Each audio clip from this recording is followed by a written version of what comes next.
So, Doug, how are you? how are you, man? You're very welcome. You're very welcome. Doing wonderful. Man, you are somebody who I've wanted to talk to for a long time. I know it's going to sound a little bit creepy, but I would think about you from time to time, and we've never met. I seriously would. I think it was years ago. It feels like the early 2000s, but I don't think it was exactly that long ago. But it was a while ago that you have been putting out videos and putting out content, and you put out a lot of content. And I believe I'd subscribe to you, and I would see your videos, and I'd even seen some of your live streams. This is when YouTube wasn't really what it is right now, and I think you are the greatest unknown country guitarist that there is. Seriously, like, you're not part of this whole log flume of notes that are battering the viewers on IG, and well, definitely, and not YouTube until recently. Like, I would type your name in and I would see, wow, he hasn't posted anything in years. Is he all right? And I was like, man, does anybody know who Doug Seven is? I would ask my friends in Nashville. Nope, haven't heard of him. Now, they haven't been living there for 25 years or wherever, and I don't think you live in Nashville, do you? No, Columbus, Ohio. Okay, Columbus, Ohio. So, man, it's so good to see you, and I am going to do the same damn thing. Yes. I'm going to have to get you one of my Sizzling Guitar University hats. Man, I need to enroll in that university. Because, yes, it's brand you know new. what? I know that this is just not enough. No, it's That's just a good not start. enough. It's That's a not. good start. It's just not enough. You know. Now, I hope they allow us handicapped people in. Yes. I tried a thumb pick for a while, just long enough to get comfortable with it. And it just wasn't, I do too many upstrokes.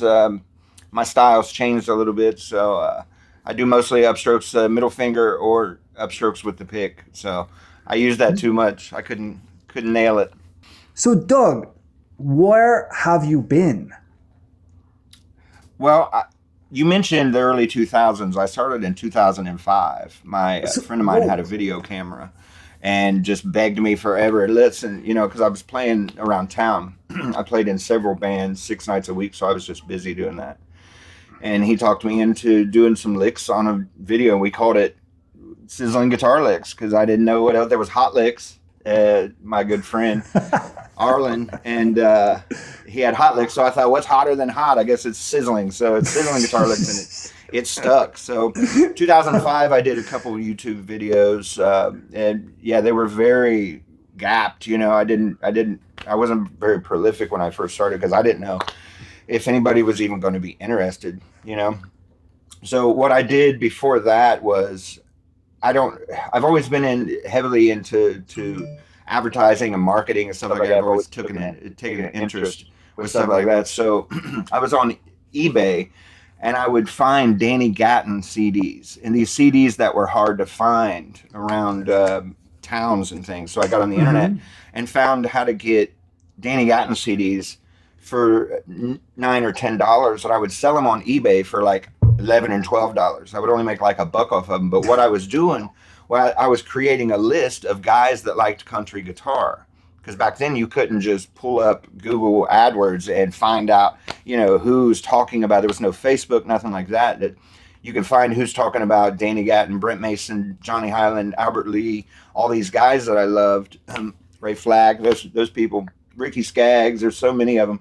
So I would sell these CDs, and I got a list of like 50 guitarists, 75 guitarists, I think it was, that bought this CD from me. Well, I kept their email addresses. So when I did my licks video, I had an audience. I had a product and I had an audience. So I wasn't just butt naked putting a YouTube video out. So I sent everybody these emails, and I think like 40 of them went and downloaded Volume 1 Sizzling Guitar Licks, and it looked horrible. The audio was disgusting. We had no camera, no clip-on, no lapel. It was just a nasty, pixelated, grainy-looking video of this horribly shy and scared to death. Hey, my name's Doug.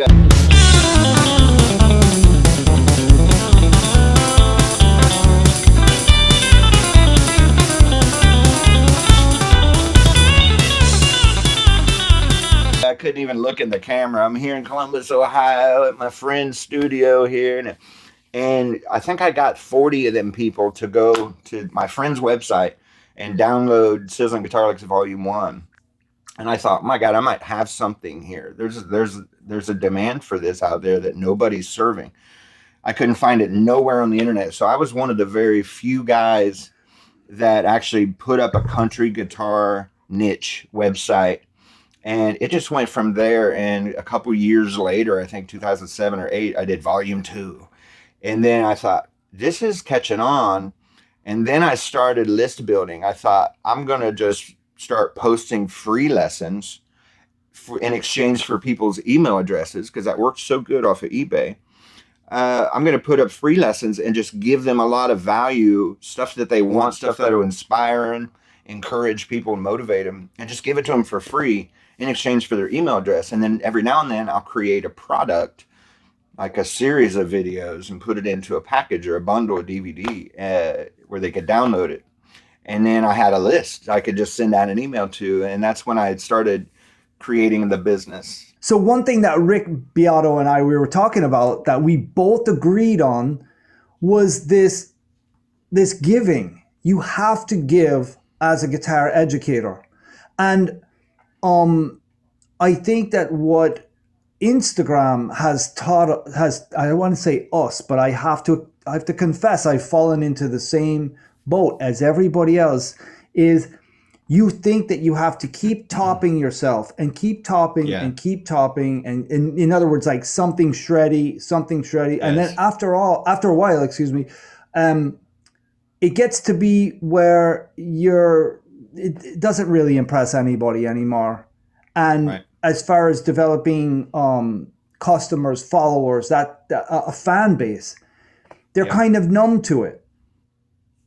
That's the reason that kept me from producing what I wanted to produce. And it kept me scared to death, because I was always trying to up the last thing I did, and it had to be better, because I started on a good foot. You know, I released that one instrumental that I wrote called Burp Rag. And, you know, there's steel guitar rag. There's all these rags, you know, the bluegrass stuff. They have the blah rag. And I looked around, and there was diapers, and we had a baby at the time, new baby. So I thought my song was going to be called Burp Rag, because we had these rags where you put your baby here, you burp him, you know. So anyway, that kind of set the tone. That video went viral.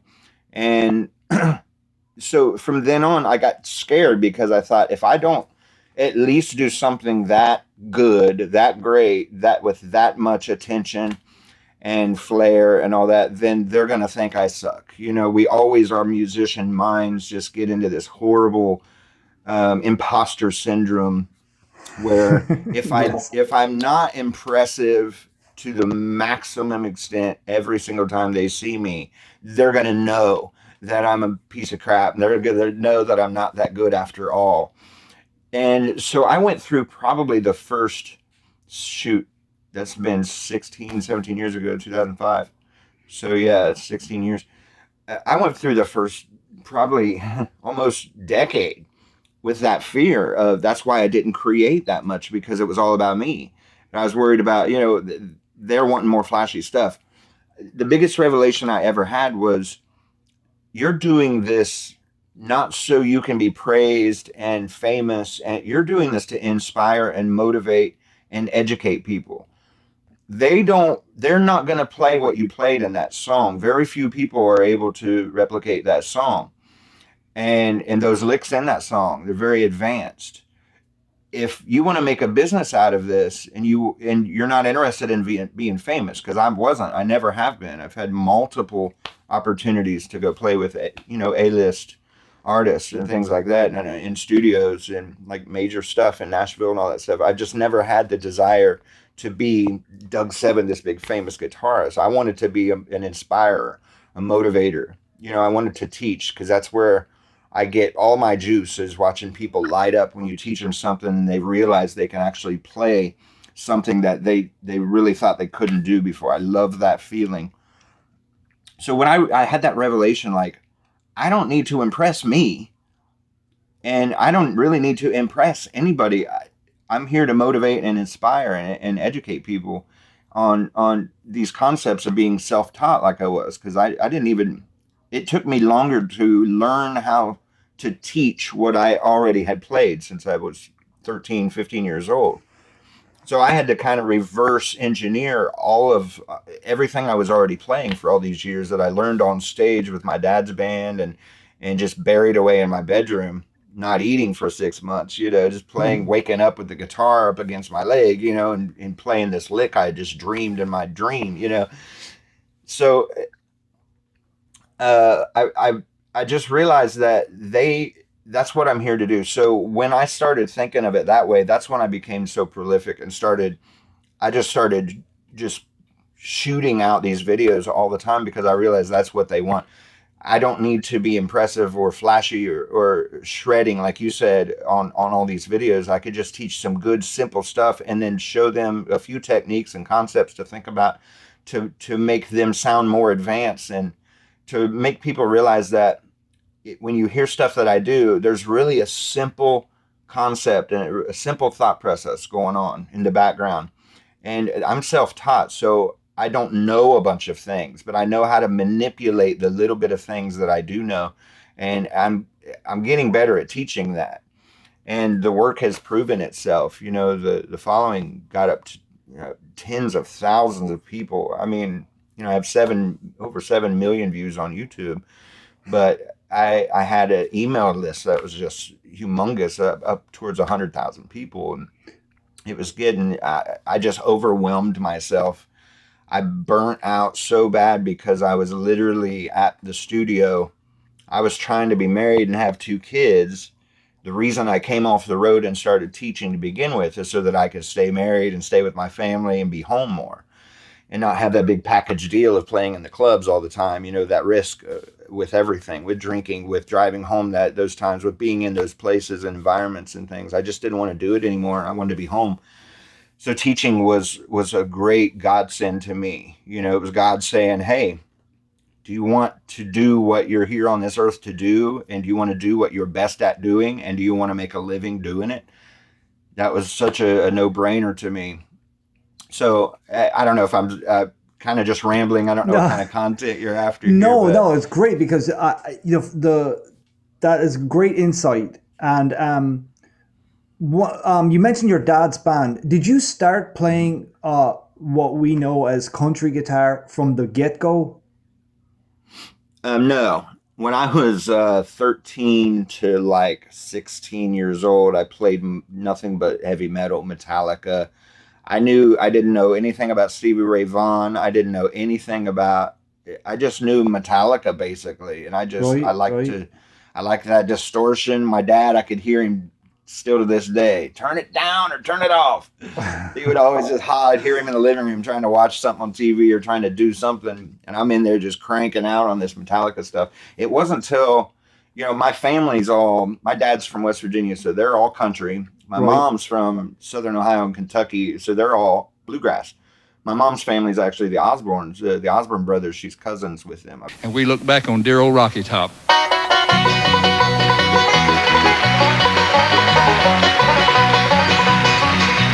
Wish that I was on a Rocky Top down in the Tennessee hills. Ain't no smoggy smoke on Rocky Top, ain't no telephone bill. So I was very familiar with country and stuff, but it wasn't until I think Ricky Skaggs was the first guy I heard. My heart broke.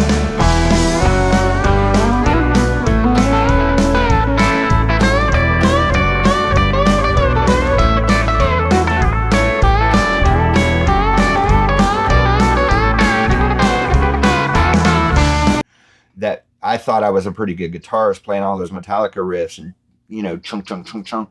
Right. And I heard him, and I heard Albert Lee on his CDs. And All right, Albert.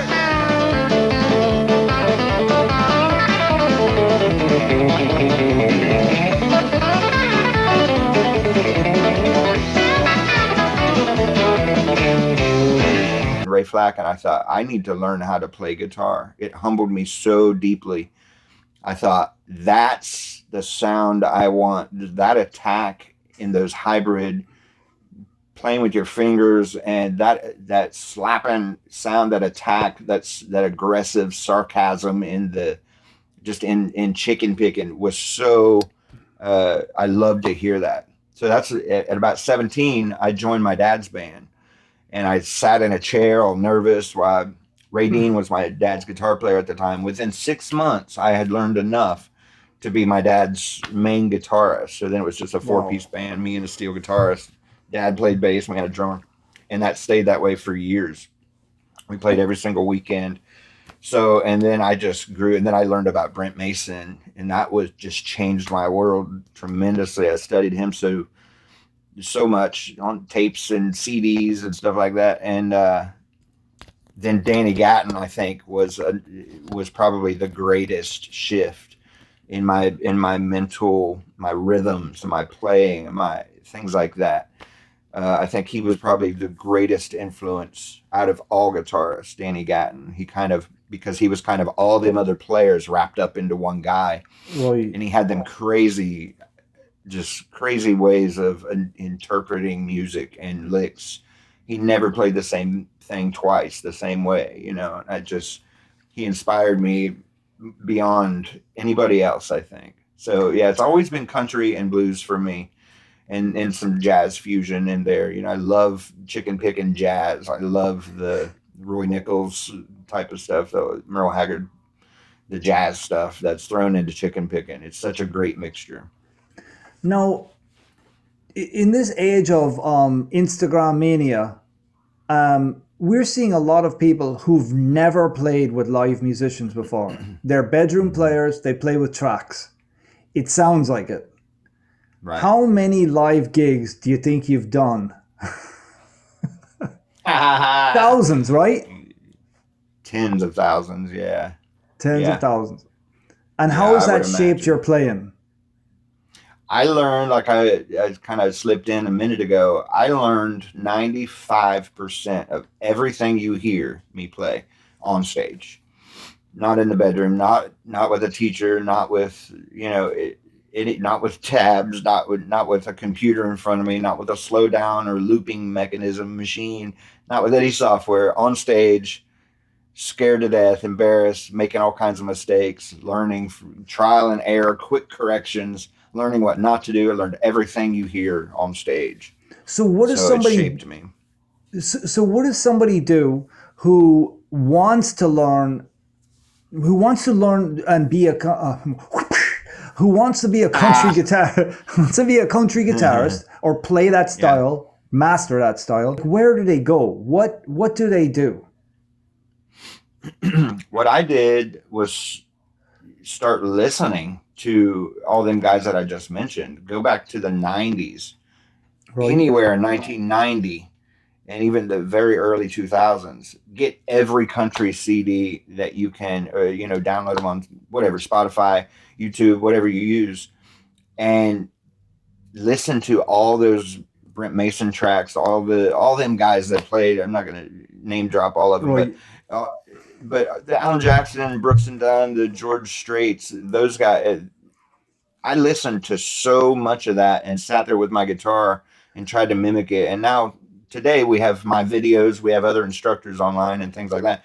At the click of a button, you could find out exactly what them players were doing and the techniques they were using and things like that. Even the tones, you can get everything right now.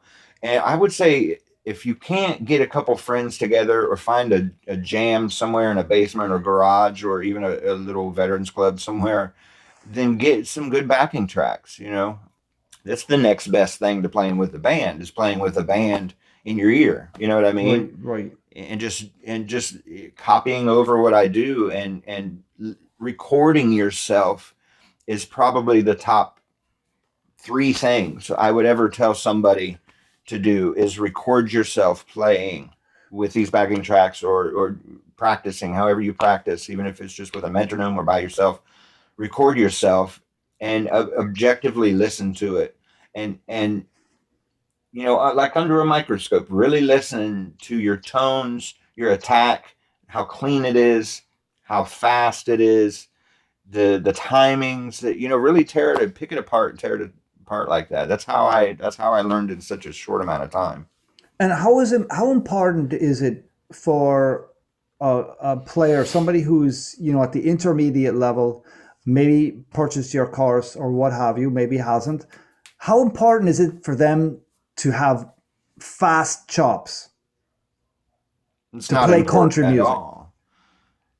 Really, I mean, I do it because it's satisfying. It's not a demand. If you want to play gigs, it's not. If you want to play in the studio, that's definitely not anything you need to have is fast chops.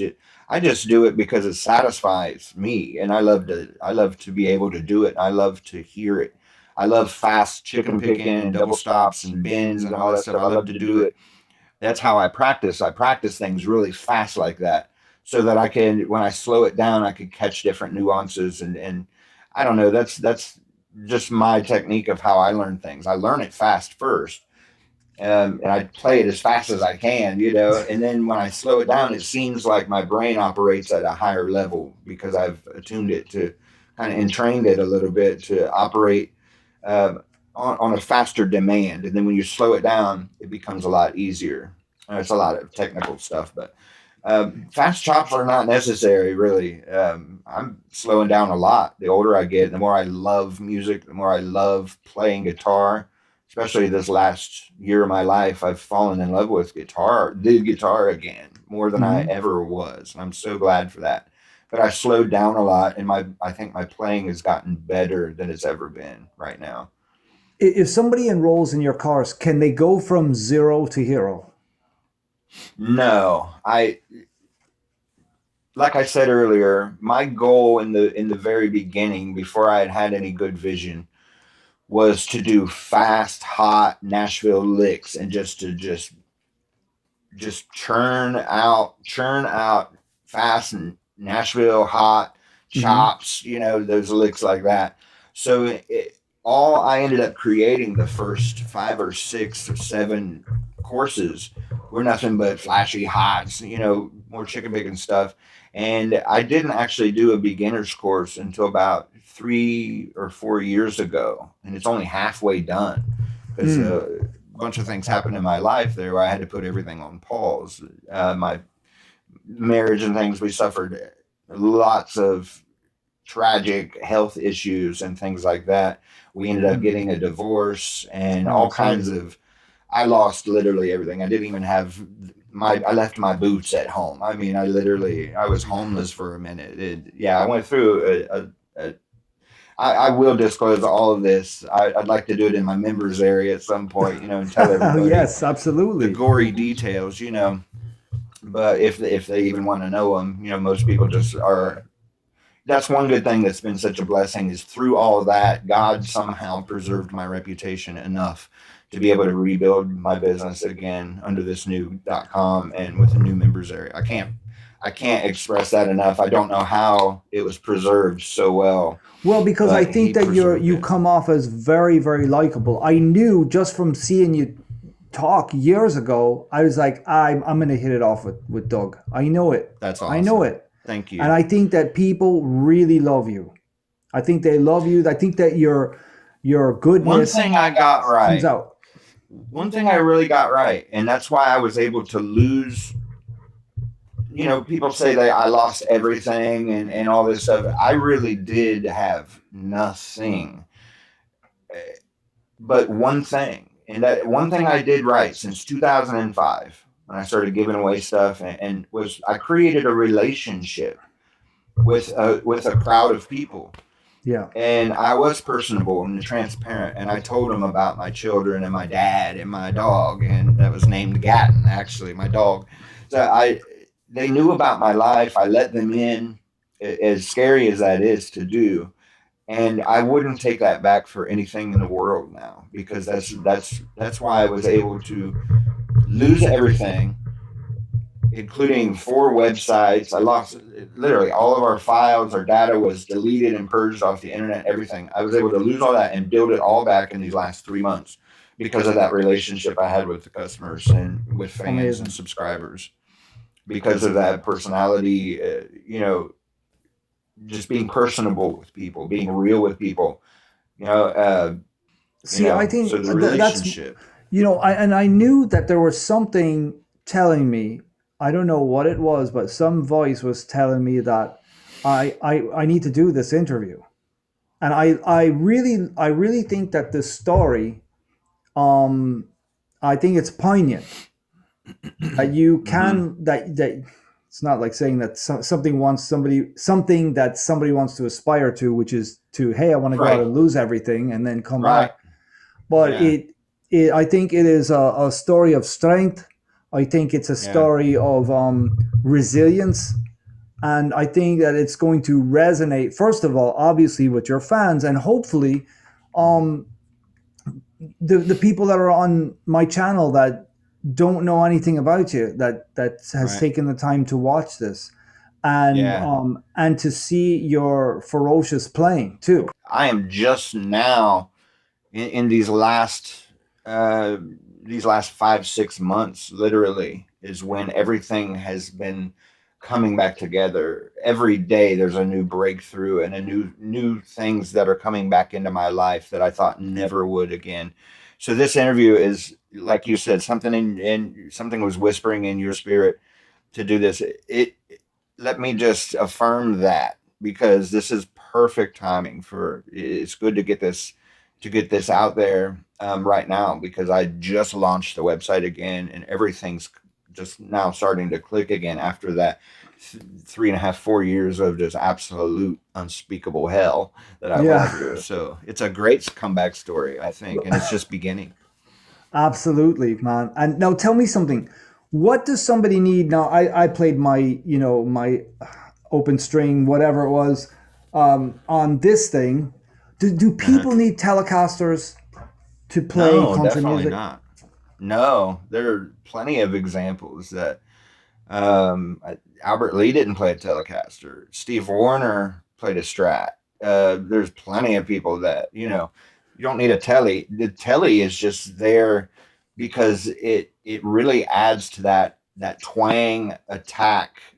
Whoever created that style, the few gentlemen, it wasn't one or two. There was a good couple handfuls of gentlemen that created that style that we got used to, and it was through Telecasters. Danny Gatton had the most piercing, trebly, twangy. It took me so long to really understand and appreciate Danny Gatton because I couldn't get past his tone. It's just straight into a twin reverb, I believe, with the reverb cranked and the treble just cranked. That some of them had that bright switch on them, and it was so tinny and piercing. But it was just magical after a while, and you learn to appreciate it. So you only get that with that humbucker, that bridge pickup, So, but I'm in the market for a Strat right now myself, because my style's changing a little bit. And I'm starting to like how chicken picking sounds on the Stratocaster more than my Tele right now. So my Tele actually has a Strat pickup that I use probably 80% more than I do my Tele pickup. So I'm shifting myself. So no, you definitely don't need a Tele to do the job. Okay, so Strats are more versatile. Back to the question I asked you earlier about can somebody go from zero to hero with your course, and you said no. Do you mean no, not yet, because the beginner course has not been completed? And, that's right. Okay, so the beginner course has not been completed, but it's coming. Right, it's actually there. I actually launched it, released it, and people actually paid for that. But there's 2 modules that are 1.5 modules that are done right now, and I'm going to add how I have visions of the beginner's dream. It's called, because the beginner's dream is to be able to sit down and learn something without all the unnecessary things. The beginner's dream is to be able to sit down and in an hour or two be able to play some songs, right? That'd be the beginner guitarist's dream right there. So that's exactly what this does. I have visions of this thing just being its own entity at some point, because I really actually, something that I avoided doing the beginner's course because I hate, just you and I were talking before the show here, before this interview, about just doing those rudimentary, fundamental things over and over. And I didn't have the patience for it. But I actually locked into something that I ended up appreciating more than anything when I did the beginner's course. I really locked into some concepts that I know are translating to the user, the people that are listening and learning. And I got some crazy good feedback from it. I mean, just miracle sounding stuff, from that I heard back from guys that had watched the first module. There's 2 modules and a half right now. And I'm wanting to make it like 10, 20 modules for real. So Okay. I look at it becoming its own entity at some point, the beginner's dream, and splitting off from sizzling guitar altogether, and becoming that link, that missing link from beginning.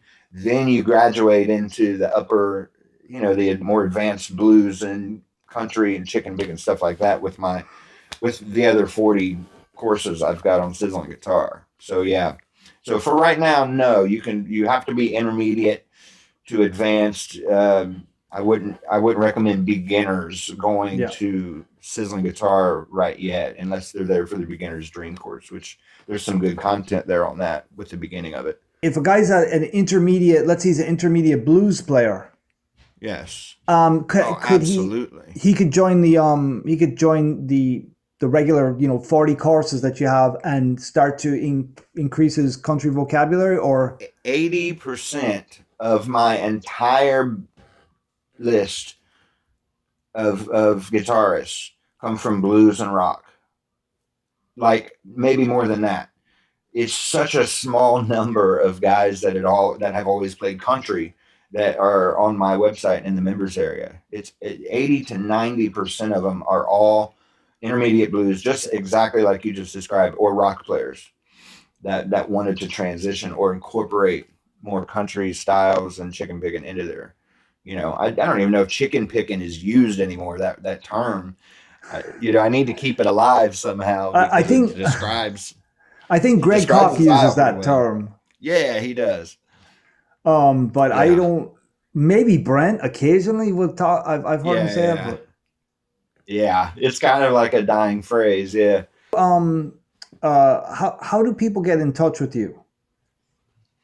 Right now, Doug7 at sizzlingguitaruniversity.com is our new .com, and I have so much work to do on getting the website to where it's forwarding to the correct addresses and things, because I have software that also hosts all of our content and things like that. I need to do some further work with that, but right now, so it's www.sizzlingguitaruniversity.com is the website.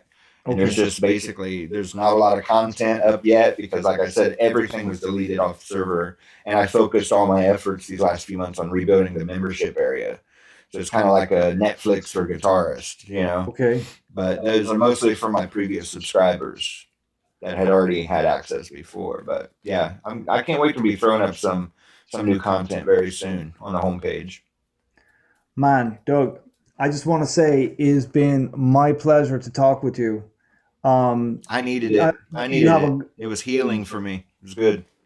Yeah, you have a great story. I think you're a great guy. And I mean, man, people should go back to your old YouTube videos and have their appetite whetted so they could come proper to your definitely. To your website and join up. Thank you so much. Yeah, and you might see me there too. I'll send you a link after this interview right now. Oh man, I don't have any problems doing that. I'd be honored to have you, man. Man, that would be amazing. That would be amazing. This was very good for me. I appreciate your time, man. Well, it was great talking to you. And hey, everybody, check out Doug's stuff. Come on, what you waiting for?